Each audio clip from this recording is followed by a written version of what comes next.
Hello, this is Pastor Tabitha Purple, and we are taking another deep dive into my Bible collection. Today, I know you must be thinking, how does she have so many Bibles? Don't ask. It's a lifetime of studying. But today I want to do one that I haven't used for quite some time, which is the CEV, so the Contemporary English Version. And I have, in the Contemporary English Version, I have the Poverty and Justice Bible. This is the only one I have, but the Contemporary English Version. So I want to tell you something about it. Then I'm going to show you it and give you a bit of a review of how I used it and how I like it or don't like it.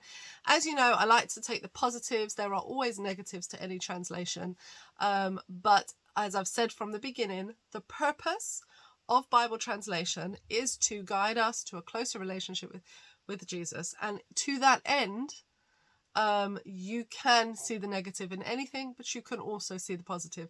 So these reviews tend to take a more positive look, but within that you will notice that there are things that I don't do with a Bible translation or things that I wouldn't use it for. And so, of course, we've talked about paraphrases and how I would use that for light reading, something that I would like to immerse myself in the world or the culture or the studies.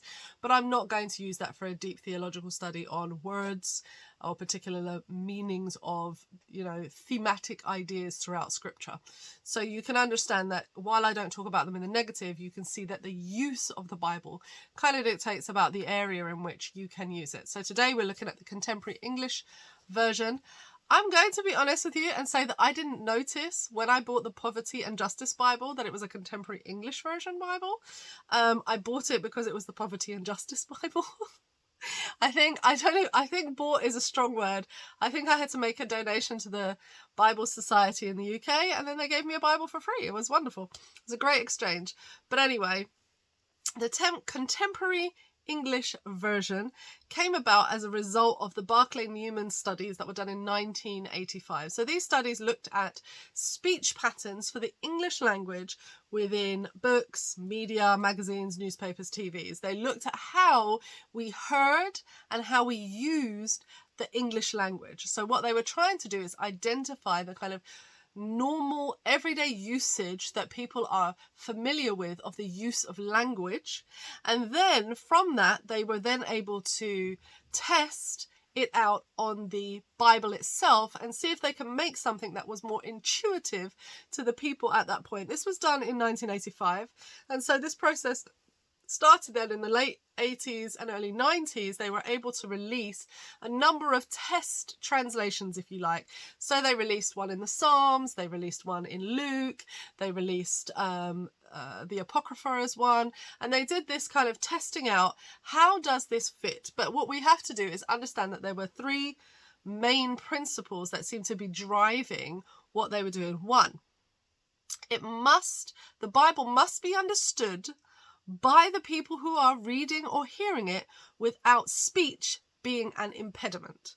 So I'm using bigger words, but that means that the everyday person must be able to understand what is being said without wondering what the words mean. Okay, that's effectively what they were saying. And this meant lowering what they would call the reading age level. So some people have said that this is just a revision of the Good News Bible. It isn't. It's a totally different translation with totally different translation committees. And actually a lower age group. So we talked about the Good News Bible and the Good News translation as having a lower age group than a lower age reading level than most Bibles, which start around the 13-ish age, but that had a lower reading level. The lowest level was about 7. So this one is slightly even lower, but that means by English standard around the world, right? Originates in America, but you have an English, British standardized, you have Australian standardized, you have Canadian standardized. So the reading level is quite low. Again, I had not observed that because they're looking at what is common in speech practices. And so, of course, in TV, media, print, newspapers, etc., there is a speech pattern that we're used to, which arguably has a lower reading level. It's meant to reach everyone, and there's a commonality to it. So arguably you get that lower reading level, which I think is quite interesting. And we can talk about age reading levels But I think it's a nice stepping stone to understand that. The second thing is it must be understood by people without Bible language. And they put that in quotation marks. So I'm putting them there as air quotes because they put quotation marks in, right? So what that means is that some of the theological language that we're used to, they tried to minimize. So if you have never been to a church before and you don't know words like salvation in a church in a context, or redemption, and concepts, Messiah, concepts that don't make sense outside of a church setting, be outside of a religious setting, because these concepts can translate across religions but maybe not into mainstream society, then the idea was to minimize all of those terms that would put grace, those kinds of things that actually, when you talk about them outside, may have a slightly different meaning. And sometimes when people read a text about grace, they actually think of it being a person, because the familiarity they have with the word grace is with the name grace. And so I have heard people come back and say the first time they read certain passages of the Bible, they wondered who Grace was and why she was so nice and so needed. So, that's a challenge, and that is not a criticism of the person who's reading the Bible. That's a criticism for us to take on board, who are scholars within that discipline, to be able to share the Bible in ways that make sense to the people who need to read it, right? And then it must be understood by all people. So this by all people is very broad. I wanted to drill down a bit and dig on this because I was like, well, that's a bit wide. But again, just like we had with the NLRV translation, which is NIRV, translation, which was looking at English as a second language, English speakers who have lower reading levels, younger people, people who are not from a church background and didn't grow up with any of the stories. Maybe they heard that there's a baby Jesus at Christmas, and maybe they heard that there's a Jesus that died at Easter, maybe, but they don't know much beyond those titles. It means then that they can access the Bible. So this kind of for all, it crosses that cultural normative for English speakers. So of course we are talking about for people who speak English or who are wanting to learn English, live in English countries, English speaking countries, or are learning the language and therefore using the Bible. But this also translates to people who have been, I was about to say colonialized, but that's not what I mean, evangelized. So Freudian slip of the tongue, evangelized in different parts of the world and believe that English, of course, is a language in which they have got most of their biblical resources that need to be translated into their own tongue, into their own nation's language, etc. But they primarily use for church English, which means then that they need a different reading level. So I think that there are some interesting things. This really struck me. The CEV uses gender-neutral language for people, but not for God. I find that quite interesting. There's a stylistic choice there. And I was kind of curious as to why they took that option, why you would neutralize the human, but not neutralize God when we're the image bearer of God. But maybe that's a theological discussion that I need to have with the people who did the CV to understand what the thinking was there. I understand the neutralizing of the language for human, because of course, the implications of some texts is that they may speak in the masculine, but they're referring to all of humanity. Or words have been translated from Hebrew into masculine, but those words do not hold that meaning in the original language at the time. So human, ha'adam, means human, and it didn't have the masculine name connotation with it when it's first being used. It becomes a name, but of course in the first instance it is a title, or it is a pronoun, or however you describe it, for a human, and therefore it's neutral, it's not gender specific. And so this was interesting. I found it interesting they didn't apply it also to God, when we know, of course, if the human is both male and female, then that reflection would work both ways. So where possible, would you not apply both to help people to see that mirroring language? I don't know. I find that quite interesting, especially because if you're trying to neutralize, instead of saying brothers or brothers and sisters, you say humans in the text, and you know that they're speaking to both the whole congregation, all the church. Let all the church say amen, not just the brothers, all the sisters. Would you not then want to have that similar? Of course, when we're speaking about Jesus, that's different. Yes, and when Father is used, of course, Father is intentional. But in other places where it's God, and then the author may do a he, you could quite easily, really quite easily go through and write, them, they, person, God. You could stay in the neutral. I don't know. Anyway, that was my thing. It takes out certain words which have lost meaning over time. So adultery, you don't hear in modern conversation that somebody committed adultery. You heard that they're unfaithful or that they cheated on their spouse, and so that is reflected in the text. I found that quite interesting. And where translation is difficult, they do use paraphrase. So they go to a thought for thought translation. So if a text is repetitive and it says the same thing, and it's using different ways of saying it, like I need to find the example they gave, they will minimize that into one sentence to try and neutralize the repetitive nature of the text that might be burdensome for a reader from a second language, or a basic reader perspective. So it's a really interesting Bible. As I said, I love this Bible and I never noticed. So, and I have quite a high reading level. So I think that's to say how easy it is to read it. Mind you, I haven't overly used this Bible. I must confess to that. So while I have used the Bible, and I often use it just to find something, I will go to another beloved translation. So that's also important for me to say. It's not like I've stayed exclusively reading this particular translation. And maybe that's something that I need to do to really get a grip on how I like the translation or not. But what I want to do now is to show you, of course, the Bible itself. What does it look like? And to give you a little insight into how you can use it in your ministry, in your life, in your daily study, etc., etc. Let's have a look. Okay, so this is the particular edition of the Bible that I have. This is called the Poverty and Justice Bible.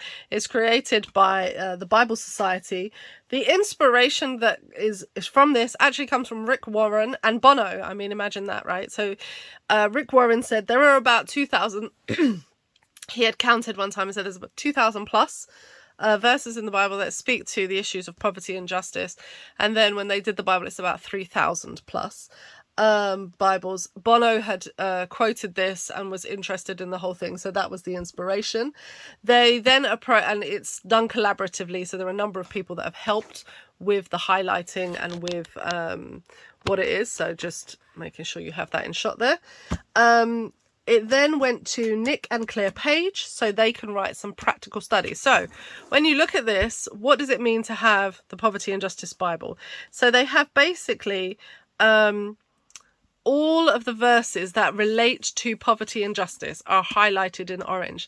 Now, if I remember correctly, when I got this Bible, there were a number of other ones, but when I was trying to search online, I couldn't find any of the others. So I don't know, maybe I imagined that. But I thought there were a couple of other Bibles with a similar thematic idea where there was a theme and they followed it throughout the Bible. Anyway, this is the one that we're looking at today. Obviously, I've got post-its where I have used the Bible. What each book does is gives you a quick introduction to the book. So a quick overview. What does it mean? What does, what's the information? And then you have the introduction.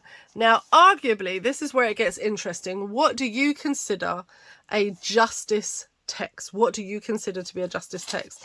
Now, of course, what they highlight speaks to a number of different areas of justice. It can be areas to do with humanity towards each other, can be areas to do with poverty, but it can also be areas to do with the environment. and so on and so forth. So the crops failed and there was nowhere in the land. So Abraham and his wife Sarah went to live in Egypt for a while. This is about poverty, of course, and how migration of people is important. And so that story of migration and immigration, of course, being an important story then and now. And so if you're a person who really struggles with ideas of immigration and finds it to be negative or so on and so forth, maybe reading the Bible would help you, because you will see it's a human condition, not just a modern challenge, so to speak. Not that I think it's a challenge, but anyway. And so they continue to do this throughout the Bible, and you'll find, you know, as I said, there's 2,000 plus verses. So some of them come in singles, some of them are doubles. Sometimes you would have to, you could end up highlighting the whole chapter if you really dug into it. And then in the middle of the Bible, they have then the studies that I spoke about. So Nick and Claire Page do the studies. What is it? It's the first words, putting it all together, poverty and justice in 3D. This is their work. And taking it further. How can you take it further? It's nice. It's nice the way that they do it. So they help you to understand a topic, discover it for yourself. What can you do within that? And there's like a little prayer that you can say. So each topic then has something written about it, a dream, a do, and a prayer. And you can do that for every topic. Grapes, I mean, they've written it on childhood, they've written it on quite a few things. So if we talked about the child, they talk about the story of Jesus, but then they say every time you see an adult, try to imagine him or her as a child. Every time you see a child, imagine them as an adult, the best that they can be. So it's kind of uncovering the humanity in a person. Every human deserves to be seen as human, and this is one way to do that.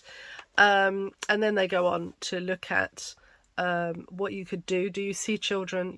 Pay them some attention, look into their eyes, use their name, make them feel like they matter, pray for the children you see, for the future, for their health, for their happiness, and for their hope. You can sponsor a child through a development agency, or consider him or her part of your family. There's lots of things we can do surrounding keeping children safe, and of course this is within the safety of children. What can you do that keeps a child safe? So on and so forth. And so they have, well, I've never noticed that, bubbles. Okay, I haven't noticed that one. I've done a few, but I haven't noticed that one. That's quite interesting. Now it's got me interested. So they have quite a few of these, and then at the end it talks about how you can spend your money wisely, travel wisely, live responsibly, give lavishly, read to understand, study purposefully, volunteer enthusiastically, pray continually, think biblically.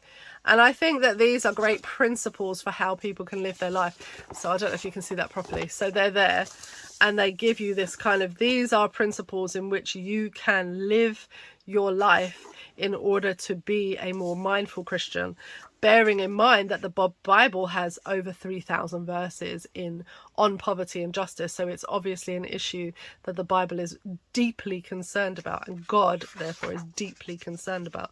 And so they talk about what actions you can do, taking it further. How can you fight poverty? What can you do to get involved in justice issues? I think that in terms of the polarization of people at the moment, maybe this is a great way of actually helping Christians to see visually how much God cares about poverty, about justice, about these issues, about the fair treatment of humans, the ways to see humans. So maybe this is something we could give Christians. It's written in simple language, they should be able to understand it, right? So yeah, you begin to see, if you read all the orange bits and miss out everything else, but just read the orange bits, you begin after 3,000 verses to have a really good picture of what God finds to be good when it comes to human beings. And I think this is, for me, you ask the question, or people ask the question, why do you have so many different kinds of Bibles? Is it necessary? Do you need it? Well, the answer, of course, is no. I do not need a million Bibles. It's not necessary for my Christian experience. Why do I have a million Bibles? Why do I have more than one? And it's for moments like this, right? The Poverty and Justice Bible keeps us focused on the big picture of who God is. God is concerned with us as humans, our human experience, the justice and injustice that we do to one another. That is not how we were created, what we were supposed to be. And those opening chapters of the Bible give us that concrete understanding that that's not what we're supposed to be. So for me, reading something like this brings that into focus, picking it up, going through it, reminding myself of how God feels passionately about justice is important. Now, I will say there are texts that I think they missed. I think there are more texts that they could have highlighted, but that's for me to go through the Bible with a highlighter and add my own additions. There are bits that I disagree with that they put in as it relates to justice and poverty.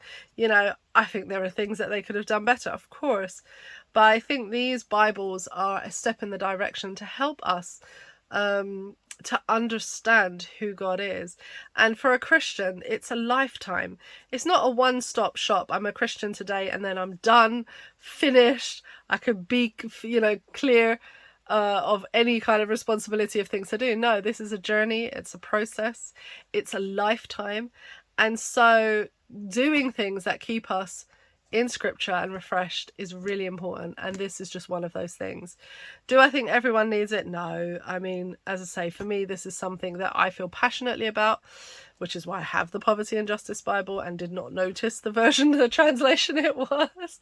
I was more concerned with the fact it's the God of Justice than I was about the translation. But is it something that you could do in your own Bible? 100%.